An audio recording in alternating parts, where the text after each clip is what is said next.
So I just turned 35 years old, and there are 5 things I wish I could go back in time and tell my 25-year-old self to work on so that I become more of a confident, likable, respectable, Sigma Alpha male hybrid with actually higher test, I believe, rather than this pseudo beta, I don't know what I want, Weenie Hut Jr. that I've become. Dang. This is life maxing. Pay attention. So this first one's huge. Many of you suck at this. I suck at this. I would tell myself to work on the skill of saying no.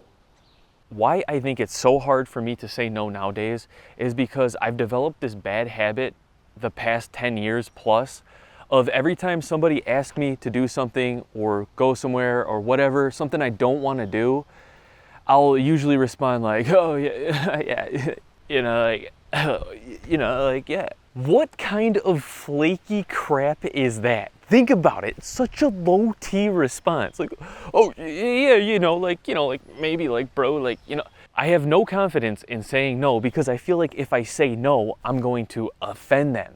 But if you really think about it, it's perhaps more offensive if I do what I do typically when I don't want to do something, just don't show up or ghost to them. Like that's way more offensive. And then second of all, real friends, they actually want you to tell them no when it's something you don't want to do. And then on the reverse, your yeses will become more valuable because you'll be saying yes to things you actually want to do and actually commit to those things you say yes to. This next one I wish I could have really just like...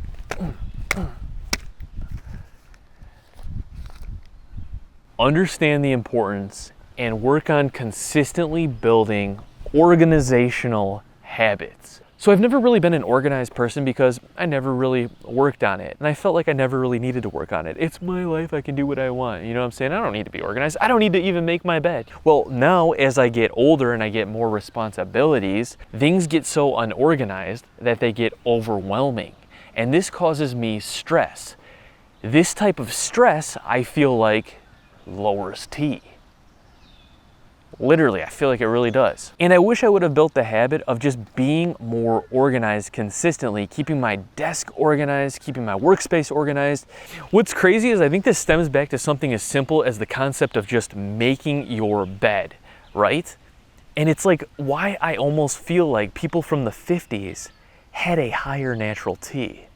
I know there's a ton of other environmental factors that we're hypothesizing about, but something basic as making the bed, starting the day organized, sets the standard for the habit of staying organized the rest of the day, reduces the stress, and increases the T. This third one is going to hit home for a lot of you, but that's remember or learn how to exist in public without always having to look like you're doing something important on your phone.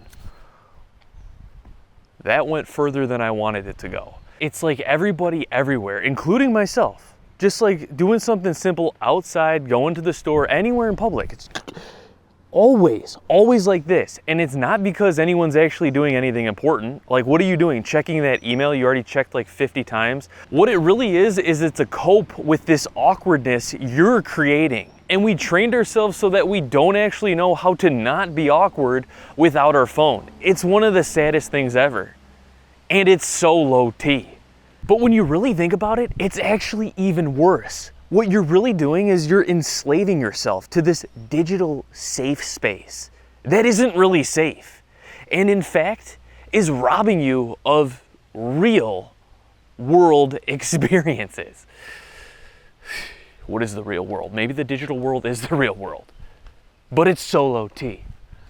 Where's my phone? Let's clean that off there. Get that.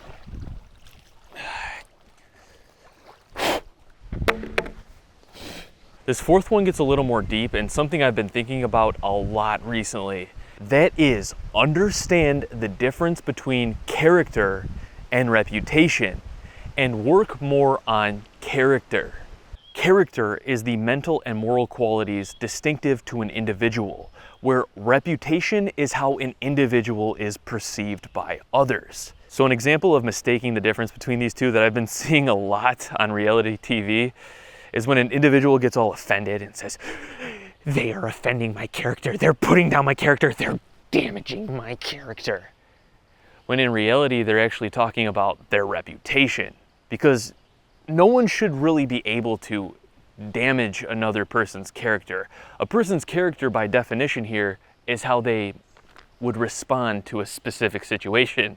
And when you think about it, them getting all whiny and defensive when they feel insulted is perhaps making their reputation worse. So it's just, now I'm not saying don't work on reputation at all, reputation's bad, but I think that having that solid foundation of character will actually make a more genuine reputation, rather than just everyone working on their reputation and how they're perceived while there's no moral qualities, there's no core, there's no center, and everyone's just a piece of crap, including myself. All right, I'm guilty. Now on the reverse, not only for myself to work on building this solid foundational ground of character, but also to understand the difference between character and reputation, I think would have been important, because it would help me navigate social environments, finding true friends, good relationships, and being able to discern between good and bad information, or at least information that was built on solid moral grounds rather than information that's based on just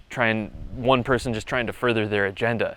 Like so much information is in social media. Being able to have this extra filter, I feel like would have just helped make a lot more mature decisions, a lot more high T decisions. This final one is so cliche, but it is so important and such a forgotten skill. I would have told myself to remember how to and learn to improve the ability of actually staying in the moment, rather than just all of this thinking about the future, thinking about the past. What do I have to get done? I feel like I'm never in the moment nowadays. It's always just like, am I even here right now? Or am I thinking about this video I need to edit and get out, and like all the other stuff I have to do, even though it's beautiful out. It's so beautiful out right now, but I'm like not even here. I am not even here. It's just me and my phone.